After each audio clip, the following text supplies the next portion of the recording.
அனைவருக்கும் வணக்கம். நான் உங்கள் சரவணன். இன்னைக்கு ஒரு சில முக்கியமான அப்டேட்டை பற்றி இந்த வீடியோவில் பேசணும் அப்படின்ற மாதிரி ஒரு கண்டென்ட் ப்ரிப்பேர் பண்ணியிருக்கிறேன். மேபி இதை பற்றி உங்களுக்கு ஆல்ரெடி தெரிஞ்சிருந்துருக்கலாம். தெரியலைன்னா இல்லை தெரிஞ்சிருந்தாலும் கூட அந்த புரிதல் எந்த அளவுக்கு இருக்குன்றதை பார்த்து சரியான முடிவுகள் எடுப்பதற்காக இந்த வீடியோ இருக்கலாம். என்னோட மொட்டையே சொல்கிறேன் அப்படின்ற மாதிரி யோசிக்க வேண்டாம்.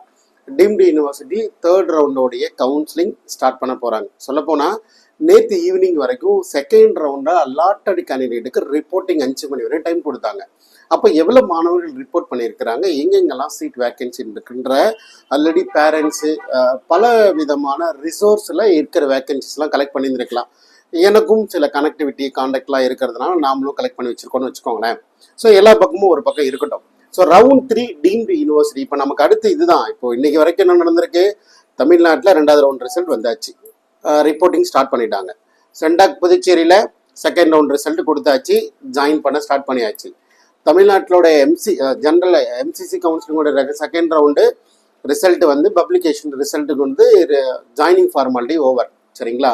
இப்போ நம்ம அடுத்து என்னத்தை ஃபஸ்ட்டு ஃபேஸ் பண்ணுங்க, பொதும் ஆல் இண்டியா கோட்டாவுடைய முதல் ரவுண்டை நம்ம வந்து ஃபஸ்ட்டு ஃபேஸ் பண்ணணும். அப்போ ரவுண்டு 3 எம்சிசி நான் ஆல்ரெடி என்ன இங்கே இருக்கிற மார்க்கெட்டில் இல்லை இங்கே இருக்கிற எம்பிபிஎஸ் தேர்தலில் இருக்கிற ஒரு பெற்றோராக இருக்கட்டும், ஒரு மாணவராக இருக்கட்டும், என்னென்ன மாதிரி ஸ்டேட்டஸில் இருக்கலாம். ஒன்று ஒரு காலேஜில் ஜாயின் பண்ணியோ, டீம்டு யூனிவர்சிட்டியில் ஜாயின் பண்ணியோ, அந்த மாதிரி கேட்டகரியில் கண்டிப்பாக அவங்களுக்கு பெருசாக இது வந்து பயனுள்ளதாக இருக்காது. இல்லை அவங்க ஆல்ரெடி அவங்க அடுத்த லெவலுக்கு போயிருப்பாங்க, இல்லை அவங்க இது வெயிட் பண்ண தேவையில்லை. இங்கே இருக்கிறவங்க ஒன்று ஒரு காலேஜில் அலாட்மெண்ட் வாங்கியிருக்கிறாங்க சார், அதுக்கு பேர் என்ஆர்ஐ லேப்ஸ்ன்னு சொன்னாங்க. கேட்க போனால் எக்கச்சக்கமான ஃபீஸ்ன்னு சொன்னாங்க.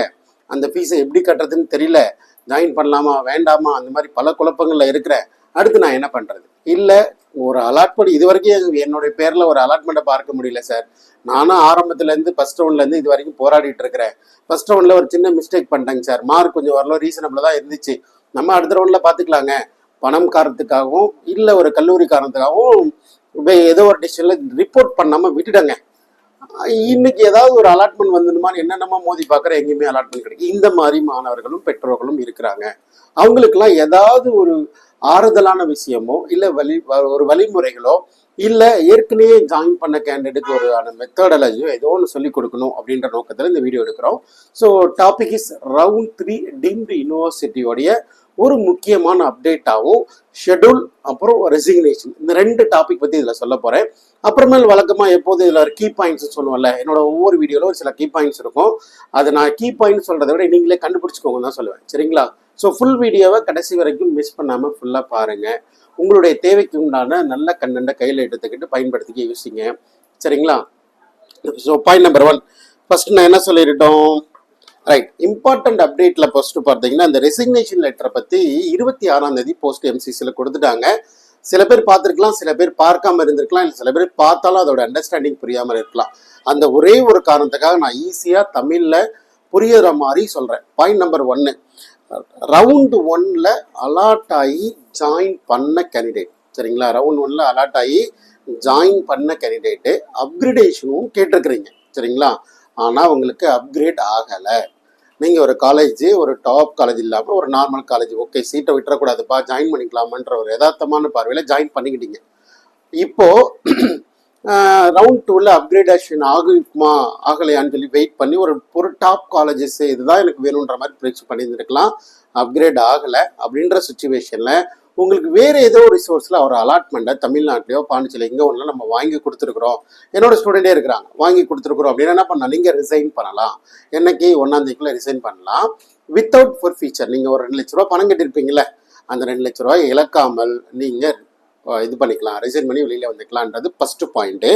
2வது பாயிண்ட், ஃப்ரெஷ்ஷாக ரவுண்ட் 2ல் அலாட் பண்ணிட்டீங்க, கண்ணை மூட்டு கடற்கரை சீட்டு கிடைச்சிடா போதும் சாமின்னு சொல்லி போய் ரிப்போர்ட்டும் பண்ணிட்டீங்க. இப்போ திடீர்னு வேற ஒரு இடத்துல நான் ஒரு அலாட் பண்ணி கொடுக்குறேன். இன்னைக்கு கூட நான் யூபியோட ரிசல்ட் கொடுத்தேன். என்னோட மாணவர்கள் அவ்வளோ பேர் ரொம்ப சந்தோஷம். வெறும் 11 லட்ச ரூபா டியூஷன் ஃபீஸ் வாங்கி கொடுத்துருக்கோம், ரொம்ப ஹாப்பி. இப்போ அவங்க என்ன பண்ணியிருக்கிறோம், டீம்டு யூனிவர்சிட்டி வந்து வக்கேட் பண்ண சொல்கிறோம். அப்போ ஆட்டோமேட்டிக்காக ரிசைன் பண்ணிவிட்டு இந்த 2nd ஆப்ஷன் ஃப்ரெஷ்ஷாக அலாட் ஆன கேண்டிடேட் ரிப்போர்ட் பண்ணியிருந்தாங்கன்னா கண்டிப்பாக இப்போ அவங்களுடைய 2 lakhs மட்டும் டெபாசிட்டை மைனஸ் பண்ணிவிட்டு நீங்கள் ரெசிக்னேஷன் லெட்டரை காலேஜில் போய் ரிசைன் பண்ணி வெளியில் வரலாம். அடுத்து நியூ காலேஜ் அப்கிரேட் ஆகிடுச்சு. ரைட், ஃபஸ்ட்டு பாயிண்ட் நான் சொன்னேன் அப்கிரேட் ஆகலைன்னு சொல்லி, இப்போ அப்கிரேட் ஆகிடுச்சு. ரவுண்டு 1ல் ஒரு காலேஜ் ரிசல்ட்டுக்கு எடுத்தீங்க, இப்போ ஜாயின் பண்ணிட்டீங்க. செகண்ட் ரவுண்டில் என்ன பண்ணீங்க, ஒரு காலேஜை செலக்ட் பண்ணீங்க, அது அப்கிரேடும் ஆயிடுச்சு ரவுண்ட் 2ல். ஆனால் இப்போ எனக்கு பணம் போனாலும் பரவாயில்ல, எனக்கு அந்த காலேஜ் வேணாம், வேற ஒரு காலேஜ் நீங்கள் வாங்கி கொடுத்துருக்கீங்களே, அதில் போய் ஜாயின் பண்ணிக்கிறேன் சார்னு சொன்னால் நீங்கள் ரிசைன் பண்ணிக்கலாம். பட் டெட்லைன் வந்து 1ஆம் தேதி சாயந்தரம் 5 மணிக்குள்ளே சம்மந்தப்பட்ட காலேஜில் நேரில் போய் பார்த்து ரெசிக்னேஷன் பண்ணி வெளியில் வரணும். அப்போ தான் உங்களோட ஒரிஜினல் சர்டிஃபிகேட்லாம் கொடுப்பாங்க. அப்படி இல்லைன்னா your status is joined candidate. உங்களோட பேர் என்ன, நீங்கள் ஒரு கல்லூரியில் ஜாயின் பண்ண கேண்டிடேட்டாக கருதுவாங்க. சரிங்களா? அதுக்கப்புறம் ரெசிக்னேஷன் எக்ஸ்டென்ஷனோ ஏதோ பண்ணுவாங்களா அப்படின்ற பற்றி இப்போதைக்கு எதுவும் தெரியாது. தேர்ட் ரவுண்டில் நார்மலாக ரிசல்ட் வந்த பிறகு ரெசிக்னேஷன் கிடையாது, அப்கிரேடேஷனும் கிடையாது. சரிங்களா?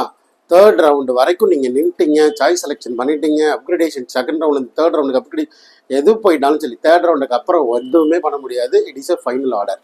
Right.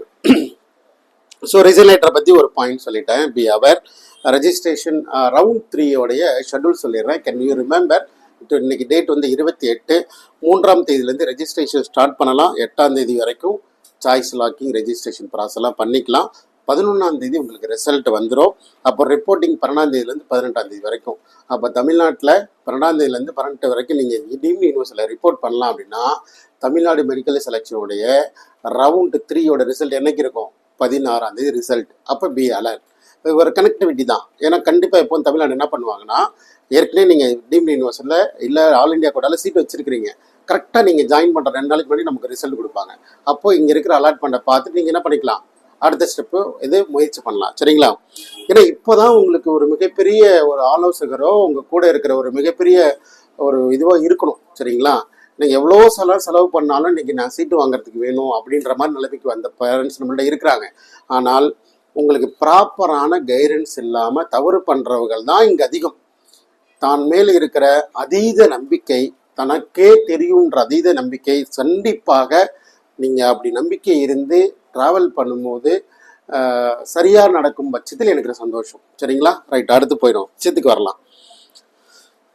So deemed யூனிவர்சிட்டியை seat matrix பற்றி ஒரு வார்த்தை சொல்லிடுறேன். ஆல்ரெடி டிஃபால்ட்டாகவே நாட் அலாட்டட் என்ஆர்ஐ சீட்டு 102 இடங்கள் இருக்குது. சரிங்களா?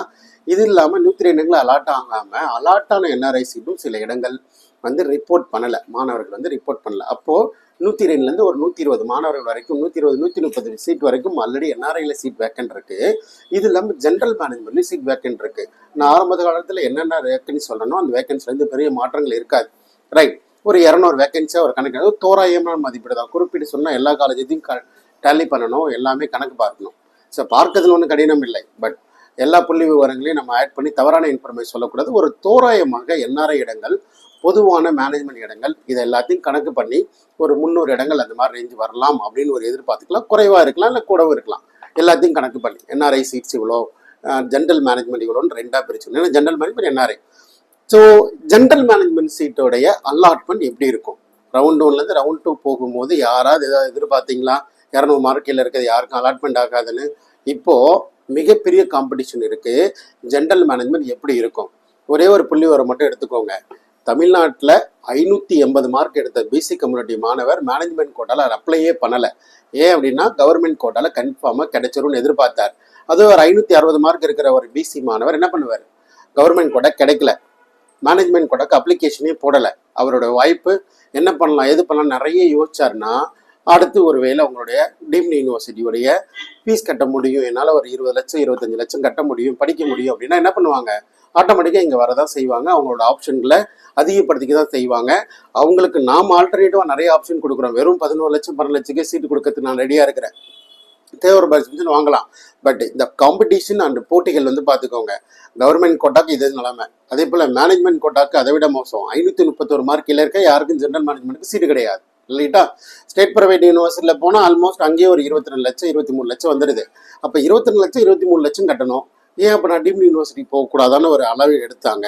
ஒரு 480 470 450 400 இந்த மாதிரி ரேஞ்சில் இருக்கிற எல்லாருமே இதுக்கப்புறமும் தமிழ்நாட்டை நம்ப முடியாது, நம்ம ஒரு சீட்டை எடுத்துக்கலாம், 2 லட்சம் இது பண்ணாலும் பரவாயில்ல, நம்ம ஒரு கால்குலேட் பண்ணி அனலைஸ் எடுக்கணும் அப்படின்ற மாதிரியான இல்லை என்ன மாதிரியான யாராவது ஒருத்தர் போய் நின்னான்னு வச்சுக்கோங்களேன், கண்டிப்பாக நாங்கள் விடவே மாட்டோம், சீட்டை எடுத்துருவோம். சீட்டை விட மாட்டோம். ஏன்னா எங்களுடைய பொறுப்புணர்ச்சி ரொம்ப அதிகம். எங்கே வாய்ப்பு இருக்கோ பணம் இழக்கிறத பார்க்காதீங்க, சீட்டை வாங்கணும் அப்படின்ற மாதிரி நம்ம என்ன பண்ணுவோம், ரொம்ப ஸ்போர்ட்டிவான இதில் இறங்கி சீட்டை பிடிச்சி எடுத்துருவோம்.